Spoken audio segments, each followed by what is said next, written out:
Jai Hind everyone. Today we are going to discuss about the historical background of Indian Constitution. 1910 के बाद भारत के अंदर जगह जगह पे विद्रोह शुरू हो गए। आज़ादी की मांग काफ़ी ज़्यादा बढ़ने लगी, जिसके कारण अंग्रेजी सरकार को लॉ एंड ऑर्डर मेंटेन करने में काफ़ी ज़्यादा दिक्कतें आ रही थी। ये सब चल ही रहा था कि 1914 में वर्ल्ड वॉर फर्स्ट स्टार्ट हो जाता है, जो कि 1918 तक चलता है। उस समय पे ब्रिटिश गवर्नमेंट रियलाइज करती है कि we do not fight on two fronts, because Britishers की कॉलोनी सिर्फ इंडिया ही नहीं थी, ब्रिटिशर्स की colony all over the world ना जाने कितनी थी। तो उस समय पे उन्होंने सोचा कि इस तरीके से हम बहुत लंबे समय तक इंडिया को रूल नहीं कर पाएंगे, क्योंकि इंडिया उनकी one of the favourite colonies में से एक थी, क्योंकि इंडिया में सबसे ज्यादा रॉ मटेरियल, रिसोर्सेज एंड काफी ज्यादा गुलाम और सब चीज मिल रही थी उन्हें इंडिया से। तो इंडिया को किसी भी कीमत पे खोना नहीं चाहते थे। तो उन्होंने उस समय एक बाईपास निकाला कि क्यों ना इन इंडियंस को इंडियंस के द्वारा ही एक्सप्लॉइट करवाया जाए।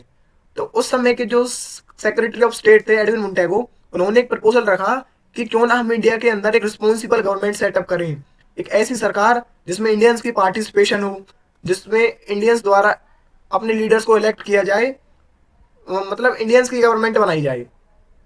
इस तरीके से लोगों को भ्रमित किया गया। उनके इस प्रपोजल को एक्सेप्ट किया गया और इसे नाम दिया गया मुंटेगो डिक्लेरेशन 1917। इस मुंटेगो डिक्लेरेशन के बेसिस पे 1919 में ब्रिटिश पार्लियामेंट ने एक एक्ट पास किया, गवर्नमेंट ऑफ इंडिया एक्ट 1919, जिसमें उन्होंने बाइकैमरलिज्म और डायरकी को इंट्रोड्यूस किया। बाइकैमरलिज्म यानी दो हाउसेस बनाए जाएंगे, एक अपर हाउस एंड एक लोअर हाउस। डायरकी के अकॉर्डिंग पावर को दो स्ट्रीम्स में डिवाइड किया जाएगा, दो लिस्ट बनाई जाएंगी, एक ट्रांसफर लिस्ट, एक रिजर्व लिस्ट। यानी जो मेन मेन सेक्टर्स हैं, finance, defence, foreign and all, उनको तो ब्रिटिशर्स ही मैनेज और कंट्रोल करेंगे। जो दो चार हल्के फुल्के सेक्टर्स हैं उनको इंडियंस मिनिस्टर वगैरह को दे देंगे। और इंडियन की पार्टिसिपेशन को एडमिनिस्ट्रेशन में काफ़ी ज़्यादा बढ़ाया जाए, जल्द से जल्द इनको अपना नौकर बनाया जाए ज़्यादा से ज़्यादा पैमाने पे। ये सब तैयारियां करी गई इस एक्ट के अकॉर्डिंग। दूसरा, इसमें जो सबसे मेन बात थी वो ये थी कि वोटिंग राइट्स दिए जाएंगे इंडियंस को, स्पेशली वुमेन्स के लिए भी था। बट यहाँ पे भी उनकी एक टैक्टिक्स थी कि ये वोटिंग राइट्स हर किसी के लिए नहीं रहेंगे, वगैरह के लिए, only some peoples, some specified classes के लिए थे सिर्फ। आफ्टर दैट एक और बात हुई कि गवर्नमेंट ऑफ इंडिया एक्ट ने कितना काम किया और क्या क्या इसमें रिफॉर्म्स होने हैं, इसको देखने के लिए 10 साल बाद एक कमीशन भी लाया जाएगा, यानी 1929 में। बट 1927 में ही साइमन कमीशन नाम से इंग्लैंड से कमीशन बन के आता है, जिसको हेड करते हैं सर जॉन साइमन, जिसके अंदर टोटल 7 मेंबर्स होते हैं। अब इस साइमन कमीशन का काम था कि देखना कि गवर्नमेंट ऑफ इंडिया एक्ट जो 1919 में आया था उसने कितना काम करा है और इंडिया के अंदर क्या क्या कॉन्स्टिट्यूशनल रिफॉर्म्स होने हैं। बट इंडियंस ने इसका काफी ज्यादा बॉयकॉट किया, क्योंकि हाउ, कैसे कैसे कोई दूसरे देश में बैठा व्यक्ति आके डिसाइड कर जाएगा कि इंडिया के अंदर क्या क्या जरूरतें हैं और क्या क्या संविधान में चीजों को एड ऑन करना है या फिर हटाना है। तो उस समय साइमन गो बैक जैसे स्लोगन्स काफी ज्यादा प्रचलन में आए और इन्हीं आंदोलनों में लाला लाजपत राय जी को वीरगति प्राप्त हुई। आफ्टर दैट ये जो साइमन कमीशन है इसका डिस्कशन फर्दर चला राउंड टेबल कॉन्फ्रेंसेस में और एंड ऑल। एंड उसके बाद 1934 में एम एन रॉय, जो कि कम्युनिस्ट पार्टी के लीडर थे, उन्होंने कॉन्स्टिट्यूएंट असेंबली यानी संविधान सभा बनाने का प्रपोजल रखा, जिसके अकॉर्डिंग कि एक संविधान सभा बनाई जाए जिसमें इंडियन की पार्टिसिपेशन हो, जो देखे कि हमारे संविधान में क्या क्या चीजें जरूरी हैं और कैसा संविधान भारत का होना चाहिए। उनके इस प्रपोजल को एक्सेप्ट किया गया 1935 में। इंडियन नेशनल कांग्रेस ने भी सपोर्ट करा इसको, बट ब्रिटिशर्स ने इसे रिजेक्ट कर दिया because they do not want to make us free. और उनका बस ये एक गेम था कि हम आपको गवर्नमेंट बना के देंगे रिस्पॉन्सिबल और ये और वो, जिससे कि इंडिया के अंदर जो चल रहे हैं आंदोलन वगैरह ये शांत हो जाए, इंडियंस दब जाएं। दूसरा, एक बार अगर सरकार बन जाए और इंडियन की पार्टिसिपेशन बढ़ने लग जाए सरकार के अंदर और एडमिनिस्ट्रेशन के अंदर, तो ये इंडियंस को एक्सप्लॉइट करना स्टार्ट कर देंगे, हमें तो जरूरत नहीं पड़ेगी कुछ करने की। बट अंग्रेजों ने की ये सारी चालें फीकी पड़ गई जब 1939 में वर्ल्ड वॉर सेकंड स्टार्ट हो गया और अंग्रेजों को खदेड़े जाने लगा पूरी दुनिया में, जगह जगह पे अंग्रेज पिटने लगे। तो उन्होंने रियलाइज किया कि हमें इंडियंस की बहुत ज्यादा जरूरत है और इंडियंस ने सपोर्ट कम कर दिया था अपने सोल्जर्स का। और इंडियन सोल्जर के सपोर्ट के बिना उनको वर्ल्ड वॉर में बहुत ज्यादा दिक्कतें हो रही थी, इसीलिए 1940 के अगस्त में उन्होंने एक ऑफर दिया जिसे अगस्त ऑफर कहा जाता है। उसमें उन्होंने बात करी कि हम आपको डोमिनियन स्टेटस प्रोवाइड करेंगे आपके लिए कॉन्स्टिट्यूएंट असेंबली बनाई जाएगी, पर कोई टाइमलाइन नहीं थी कि कब बनाई जाएगी।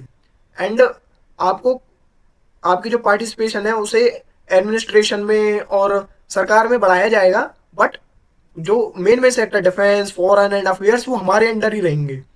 तो इंडियंस इस बात से चिढ़ गए और उस समय के जो लीडर्स थे उन्होंने इसको बाइकआउट कर दिया। बट आफ्टर दैट जो ब्रिटिशर्स थे उन्होंने रियलाइज किया कि दिक्कतें और बढ़ती जा रही थी, क्योंकि इंडिया के अंदर भी काफ़ी ज़्यादा नए नए आंदोलन चल रहे थे। नेताजी ने जब अपनी पार्टी वो आर्मी और पार्टी बना दी तो उनको और ज़्यादा दिक्कत होने लगी। दूसरा, वर्ल्ड में भी काफ़ी ज़्यादा पॉलिटिकल प्रेशर्स उनके ऊपर बढ़ते जा रहे थे और वॉर में काफ़ी ज़्यादा दिक्कतें हो रही थी उन्हें। तो 1942 में उन्होंने क्रिस्प मिशन भेजा, जिसमें उन्होंने बात करी कि हम आपको डोमिनेंस स्टेटस प्रोवाइड करेंगे और वॉर के ख़त्म होते ही आपकी कॉन्स्टिट्यूएंट असेंबली बनाई जाएगी, जिसमें इंडियंस की पार्टिसिपेशन भी होगी। एंड आप एक चीज़ में वो गेम खेल गए कि आप डोमिनेंस स्टेटस तो ले लेंगे, बट जितनी भी रियासतें और प्रोविंसीज हैं, मतलब वो ऑप्ट आउट कर सकती हैं इंडिया से। उनके पास ऑप्शन रहेगा कि वो इंडिया से ऑप्ट आउट कर सकें और अलग हो सकें उनका कॉन्स्टिट्यूशन बनने के बाद। इस चीज़ को काफ़ी ज़्यादा क्रिटिसाइज किया गया और इस मिशन को भी बॉयकॉट कर दिया गया। आफ्टर दैट वर्ल्ड में काफ़ी ज़्यादा टेंशन हो चुकी थी, पॉलिटिकल प्रेशर्स काफ़ी ज़्यादा बन चुके थे ब्रिटिशर्स के ऊपर। दूसरा, जो ब्रिटिश आर्मी थी उसके अंदर इंटरनल काफ़ी दिक्कतें हो चुकी थी। अब उस समय के जो प्राइम मिनिस्टर थे क्लेमेंट एटली, उन्होंने रियलाइज़ किया कि अगर हमारे साथ ही हमारे देश में दिक्कत बन गई इस कॉलोनी सिस्टम की वजह से, तो काफ़ी ज़्यादा दिक्कतें हो जाएंगी। तो उस समय उन्होंने सोचा कि अब इंडिया को कंप्लीट इंडिपेंडेंस दे देनी चाहिए। तो 1946 में उन्होंने भेजा कैबिनेट मिशन इंडिया में, जिसमें उन्होंने बात करी कि इंडिया को कंप्लीट इंडिपेंडेंस दी जाएगी और इंडिया में कॉन्स्टिट्यूएंट असेंबली बनाई जाएगी जो इंडियंस के द्वारा ही इलेक्ट की जाएगी और जिसमें इंडियंस की पार्टिसिपेशन होगी पूरी की पूरी। बट उन्होंने पाकिस्तान बनाने का प्रपोजल था उसे रिजेक्ट कर दिया, जो मोहम्मद अली जिन्ना और मुस्लिम लीग ने दिया था उसे कंप्लीटली बॉयकॉट और रिजेक्ट कर दिया।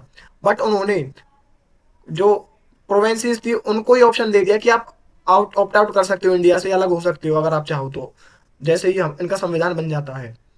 एंड एक इंटरिम गवर्नमेंट बात बनाने सरकार इंटरिम गवर्नमेंट बनाने की बात करी गई जब तक कॉन्स्टिट्यूशन बनता है।